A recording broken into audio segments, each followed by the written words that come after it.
نقرأ هذه الرسائل إن شاء الله ونبدأ بركة الله.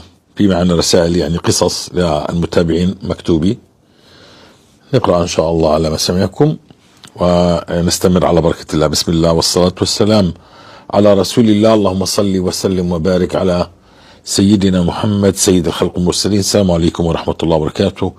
إخوتي وأحبتي في الله، رب اشرح لي صدري ويسر لي أمري واحلل عقدة من لساني يفقه قولي. طبعا أنا أنصح دائما المتابعين أن يلزموا الاستغفار بالليل والنهار، وأن ينطبق عليهم قول المصطفى صلوات ربي عليه: من لزم الاستغفار. فتكون أنت لازم للاستغفار، لا تنتظر أي شيء، لكن هناك وعود عجيبة وفضل من الله عجيب للمستغفر. المستغفر سيرى كل الخيرات، سيرفع عنه الله كل عقاب، وسيغير أحواله إن شاء الله، لكن تباعا يعني نقرأ أول رسالة والثاني، وفي رسائل أنا سابعتها إن شاء الله. السلام عليكم ورحمة الله وبركاته. معكم سامي من سلطنة عمان، وأحب أن أشارككم موقفا حصل معي وفيه من التيسير الإلهي ما يثير الدهشة. منذ بداية شهر رمضان بدأت ألتزم بالاستغفار بشكل يومي من 12,000 إلى 30,000 استغفار، وكما قرأت سورة البقرة 4 مرات خلال الأيام الأربعة الماضية. ودخلت في جروب التليجرام من يومين فقط، ومتابعتي للأستاذ محمد حجازي منذ سنة تقريبا. وقد حدث أمر جعلني أزداد يقينا بأن في الاستغفار وسورة البقرة بركات لا تعد. لدينا عاملة منزل وقد انتهت إقامتها منذ نوفمبر 2024، أي يعني قبل حوالي 5 أشهر. لم نقم بتجديد الإقامة حينها، وقررنا مؤخرا البدء بالإجراءات.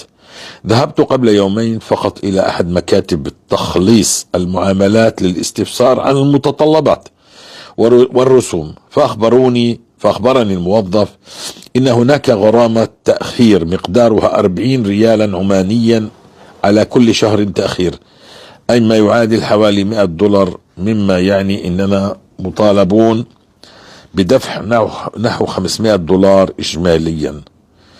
وبعد تجهيز الأوراق والجواز أرسلتها مع أخي لإنهاء التجديد. المفاجأة كانت حينما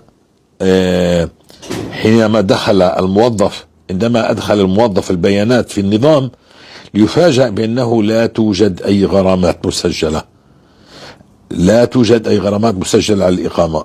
الأمر غير مألوف، حتى إن الموظف نفسه قال لأخي: بصراحة أنا مستغرب، الإقامة منتهية من أكثر من 5 أشهر وعادة تحسب غرامات.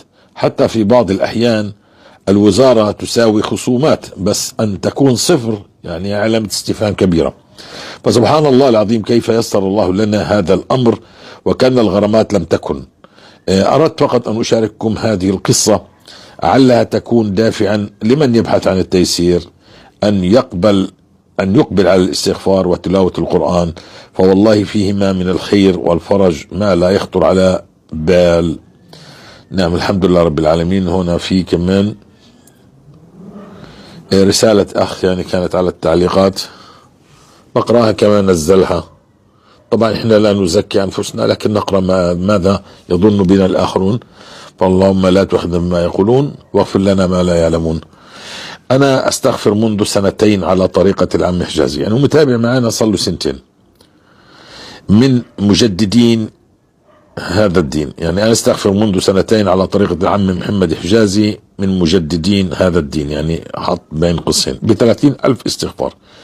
وكان هذا الورد يأخذ وقتا طويلا، ومع التدريب أصبحت أصل إلى 40,000 ملتزم الاستغفار، خصوصا في المواصلات. ووالله رأيت المطر في بداية استغفاري وكنت أتعجب، ورزقنا الله العمل السهل وأقل جهدا. والله بعدت عن الإباحيات بدون إرادة ولا عزيمة، فضل من الله.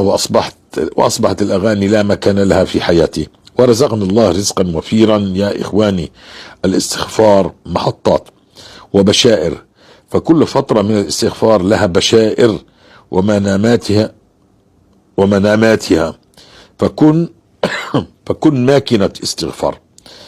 الله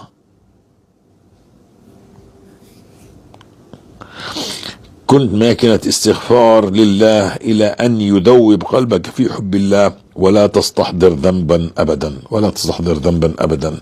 جميل، له سنتين وجد ما وجد من الاستغفار، الحمد لله رب العالمين. فهنا في تعليق لأحد الإخوة،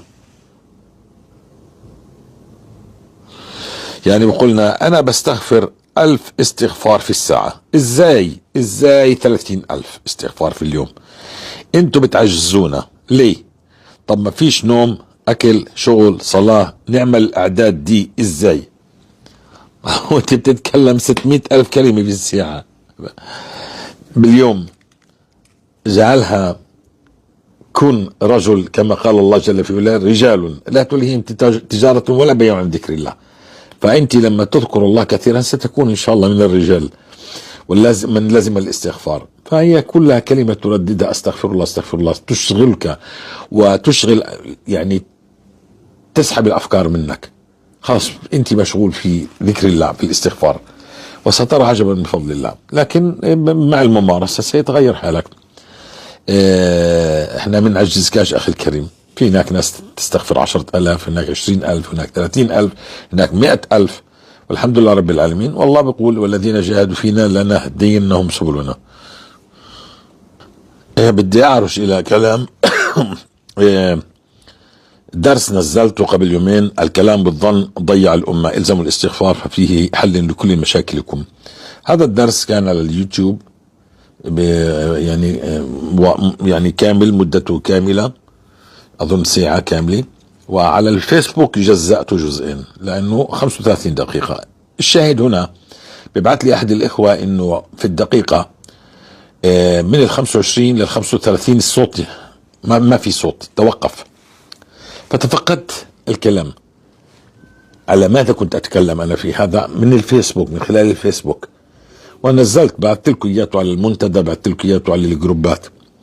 كنت أتكلم عن مشكلة الأمة، بديش أسمي المسميات لأنه اليوتيوب منع الصوت أن يخرج، منع أن يعني تصل الرسالة. فهمت شو معنى الاستغفار؟ لو لم يكن الاستغفار فيه الحل لما منع الصوت أن يخرج.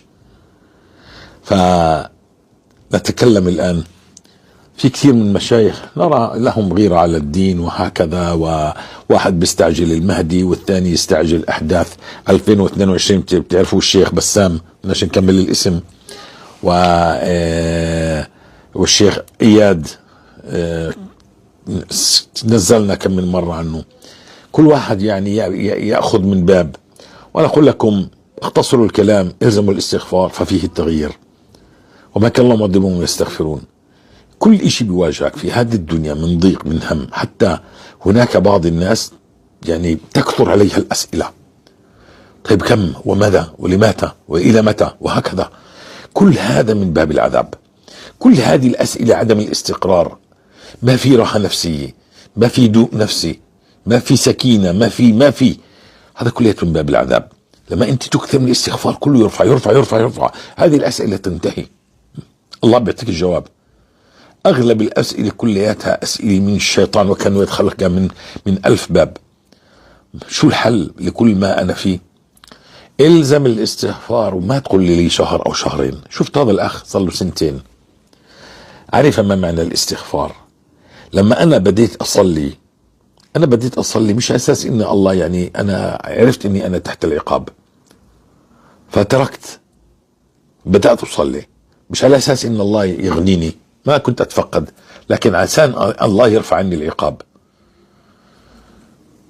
فأنت لما بدك تلزم الاستغفار خليك مستغفر، علما إن هناك وعود لا تنتهي بالاستغفار.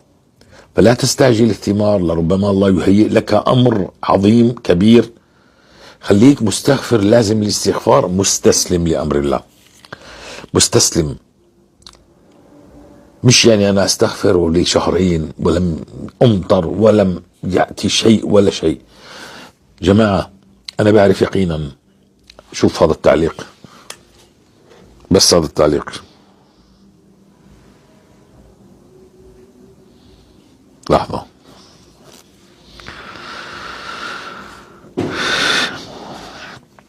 هذا بيقول الحمد لله أمطرت كم مرة بفضل الله ورحمته، لكن ليش ما عم أحس بشيء؟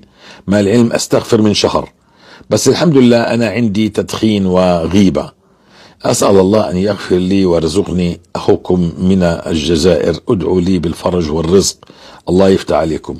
في واحد الآن على تعليقه يرد أخ آخر: أنا لقيت السبب الغيبة، والله أستغفر بأعداد كبيرة، والرزق توقف وتعبت من الأولاد حتى اكتشفت والله العظيم السبب الغيبة. الله يغفر لي وتبت إلى رب العالمين منها. الغيبة في ناس لا تعرف إنها غرقان في الذنوب. اتركوا الغيبة، اتركوا النميمة، أقبلوا على الله، الزموا الاستغفار بالليل والنهار، سيفرج الله كربكم. هذا الكلام انقلوا بينكم، خلي مسبحتك معك ولا تستعجل. الله يجزيكم خير ويبارك فيكم. بالاستغفار كل شيء سيتغير، لكن لا تستعجل. سترى بأم عينيك كيف أن الله يغير واقعك. طبعا أنت ممكن تقول تروح تزيد بالأوراد، أنا بوعدك بالاستغفار. أنت بدك تزيد بالأوراد، أنا ما بوعدك بشيء، كله جميل، لكن الله الذي قال ويمددكم بأموال وبنين ويجعل لكم جنات ويجعل لكم أنهارا بالاستغفار. والرسول عليه السلام قال: من لزم الاستغفار جعل الله له من كل هم فرجا ومن كل ضيق مخرجا ورزقه من حيث لا يحتسب. بالاستغفار. وأن استغفر ربكم ثم توبوا إليه يمتعكم متاعا حسنا إلى أجل مسمى ويؤتي كل ذي فضل فضلا. بالاستغفار، الزم الاستغفار. وما كان الله معذبهم وهم يستغفرون. بالاستغفار.